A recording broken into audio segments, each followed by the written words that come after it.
When my ex-husband called me a burden he was glad to be rid of at his celebration party, I walked to my car in silence. But the next morning, when he tried to access what he thought was his money, he discovered that this burden had been carrying more weight than he ever imagined. By noon that day, his accounts were frozen and $2.3 million was no longer in his reach. That was just the beginning of what happened when the quietest person in the room finally decided to speak through her bank account. Before we continue, please subscribe to the channel and let me know where you're listening from in the comments. My name is Amanda, and for 8 years, I lived as the perfect wife. At least, that's what I tried to be. Looking back now, I can see how naive I was, how desperately I wanted to fit into a world that was never meant for me. But back then, all I could see was my husband Marcus and his glowing smile, the way he'd light up a room when he walked in, and how proud I felt to be chosen by someone so successful, so confident, so everything I thought I wasn't. It started innocently enough, the way these things always do.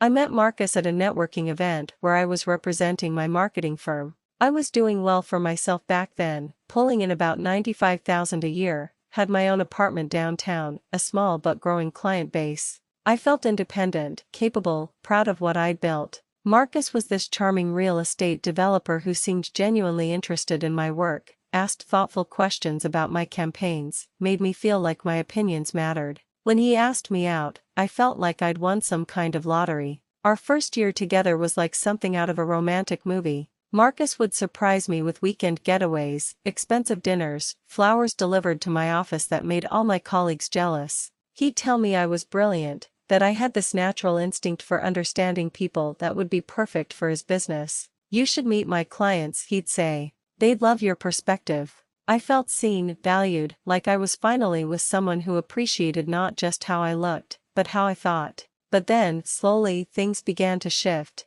It was so gradual that I didn't even notice it happening. Marcus started making small suggestions about my work. "Maybe you should consider a different approach with that client," he'd say after I'd tell him about a challenging project. "In real estate, we've learned that people respond better to," and he'd launch into this explanation that made so much sense, I'd wonder why I hadn't thought of it myself. When Marcus proposed after 18 months, he painted this beautiful picture of our future together. His business was expanding rapidly and he needed someone he could trust to help him manage the growth. "You're wasted at that little firm," he told me, holding my hands across the candlelit table. "You could be my partner in this. We could build an empire together." The way he said it, the way his eyes sparkled with possibility, I felt like I was being invited into something extraordinary. So I said yes. Not just to the proposal, but to everything that came with it. I gave up my job, my client relationships I'd spent years building, my financial independence. "It's temporary," Marcus assured me when I expressed some hesitation. "Once we get the business stabilized, you can always go back to marketing. But right now, I need you with me." The first few months of marriage felt like a whirlwind. Marcus was constantly traveling to look at new properties, meeting with investors, closing deals. I threw myself into supporting him, learning everything I could about his business, organizing his schedule, handling correspondence with clients. I told myself I was investing in our future, that every sacrifice I made now would pay off later when we were successful together. But Marcus's family was a different story entirely. His mother, Elena, had very clear ideas about what kind of woman her son should have married. From the moment I met her, I could feel her measuring me and finding me lacking. She had this way of bringing up Marcus's ex-girlfriend Maria in conversation, always praising something Maria had done or achieved. Maria had such a natural talent for entertaining, she'd say while I was frantically trying to prepare dinner for Marcus's business associates. She made it look so effortless. I started taking cooking classes, spent hours watching YouTube videos about table settings and dinner party etiquette. I bought expensive dresses for Marcus's business functions, practiced small talk in the mirror so I wouldn't embarrass him in front of his colleagues. Every time Elena made one of her comparisons to Maria, I'd promise myself I'd do better next time. If I just tried harder, if I just learned more, surely I could win her approval. Marcus's sister Carmen wasn't much better. She had this passive-aggressive way of making me feel like an outsider at family gatherings. She'd make inside jokes about Marcus's childhood that I couldn't possibly understand, or bring up memories from before I was in the picture. "Remember when you and Maria went to that concert?" she'd say, then turn to me with a sweet smile. "Oh, you probably don't know that story. The first major crack in my perfect wife facade happened at a dinner with one of Marcus's biggest potential investors. I was so nervous, so desperate to make a good impression, that I ended up mentioning a previous project of Marcus's that hadn't gone well. It was innocent enough, just trying to show how much he'd learned and grown since then, but the moment the words left my mouth, I saw Marcus's face change. The rest of the evening he was charming as always with our guests, but I could feel this cold tension radiating from him. The moment we got home, the explosion came. "What were you thinking, Amanda?" he shouted, pacing around our living room. "I spend months building relationships with these people, and you just casually mention my biggest failure? You're supposed to make me look good, not sabotage me." I was devastated. All I'd wanted was to contribute something meaningful to the conversation, to show that I understood his business. Instead, I'd humiliated him in front of people whose opinions could make or break his next deal. I apologized over and over, promised to be more careful, swore I'd never make such a mistake again. That's when the pattern really began. I started walking on eggshells, second-guessing every word before it came out of my mouth. At social gatherings, I'd smile and nod, letting Marcus carry all the conversations while I stayed safely silent. It was easier that way, less risky. I told myself I was being supportive, letting him shine. Around the same time, Marcus suggested we consolidate our finances. "It's more efficient this way," he explained, showing me spreadsheets and tax documents I didn't fully understand. "Everything goes through the business accounts, better write-offs, cleaner bookkeeping. Trust me, I know how this works." It made sense when he explained it, and honestly, I was relieved not to have to think about money management on top of everything else I was trying to learn. When my grandmother passed away and left me $50,000, Marcus was so excited about the investment opportunities. "This could be seed money for the next phase of expansion," he said, already pulling up property listings on his laptop. "We could triple this within 2 years." The way he said we made me feel like a real partner again, like my contribution mattered. So I signed the papers, transferred the inheritance into his investment account, and tried not to think about how that money had been my grandmother's life savings, meant to give me security. Slowly, without me even realizing it, I was becoming invisible in my own life. My credit cards were canceled to simplify our debt structure. My old friends stopped calling because I was always busy with Marcus's schedule or too tired from trying to be the perfect hostess for his events. The few times I did see them, they'd make comments about how different I seemed, how quiet I'd become, and I'd make excuses about being tired or stressed about the business. Marcus would reinforce this isolation without me recognizing it at the time. "Your college friends don't really understand our lifestyle now," he'd say when I mentioned missing a girls' night out. "They're probably just jealous of what we've built together. You don't need that kind of negative energy." And he was so convincing, so logical about it, that I began to believe maybe he was right. By the end of our second year of marriage, I had successfully transformed myself into exactly what Marcus wanted: a quiet, supportive, invisible partner who made him look good and never caused problems. I thought I was succeeding at being the perfect wife. I had no idea I was actually disappearing. 3 years into our marriage, I thought I finally had something that would make me worthy in their eyes. I was pregnant. For the first time since our wedding, Elena actually smiled at me when I told her the news. "Finally," she said, as if I'd been deliberately withholding grandchildren from her. "Marcus will make such a wonderful father." For 12 weeks, I felt like I mattered again. Marcus was attentive, protective even. He'd come home with prenatal vitamins and pregnancy books, talking excitedly about converting the spare room into a nursery. I started to believe that maybe this baby would heal whatever was broken between us, that I'd finally prove I could contribute something valuable to the Rodriguez family legacy. Then I lost the baby. The miscarriage happened on a Tuesday morning while Marcus was at a property showing. I was alone when the cramping started, alone when I drove myself to the hospital, alone when the doctor told me there was no heartbeat. By the time Marcus arrived, it was over. Instead of grieving together, it became another way I had failed. Elena made it clear that the loss was somehow my fault. "Pregnancy is about taking care of yourself," she said coldly when she visited. "Some women just aren't built for motherhood. Too much stress, too much thinking." Carmen chimed in with articles about how career women have higher miscarriage rates, how my body probably couldn't handle the transition from corporate stress to family life. Marcus grew distant after that. He started working later, traveling more frequently. When I found a restaurant receipt in his jacket pocket from a place I'd never been to, with 2 meals ordered at a time when he'd told me he was in client meetings, I knew. But I didn't say anything. I told myself maybe it was just a business dinner he'd forgotten to mention. The confirmation came 6 months later when his phone rang during dinner and I heard a woman's voice purring "Hey sexy" before he quickly hung up and claimed it was a wrong number. Even then, I didn't confront him. I was still trying to be the perfect wife, still believing that if I just didn't make waves, everything would work out. When Marcus asked for a divorce, he presented it as a mutual decision to our friends and family.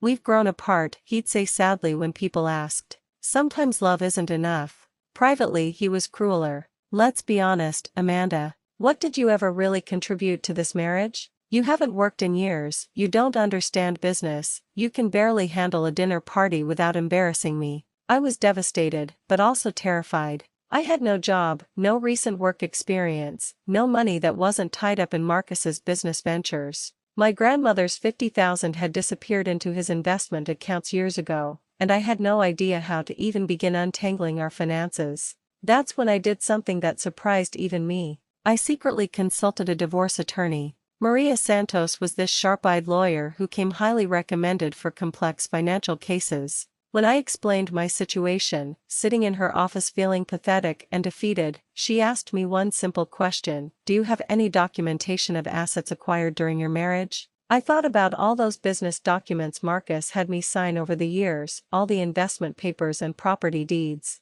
"Some," I said weakly, "but everything's in Marcus's name or the business name." Maria leaned forward with interest. "Tell me about this 50,000 inheritance." As I explained how my grandmother's money had been invested in Marcus's expansion, Maria started taking detailed notes. She asked about dates, specific properties, which investments had been made with that initial capital. I was amazed at how much I remembered from all those years of trying to be the supportive business partner. "Amanda," Maria said finally, "I think you're going to be surprised at what you're entitled to." She recommended a forensic accountant who discovered that my grandmother's 50,000 had been used as seed money for Marcus's most successful developments. Under state law, I was entitled to 50% of any marital assets, including business growth that could be traced back to my initial contribution. The total value was staggering, over $2 million in properties, business equity, and investments. But Marcus was confident he'd walk away with everything. He strutted around telling people I was being vindictive and greedy for asking for anything at all.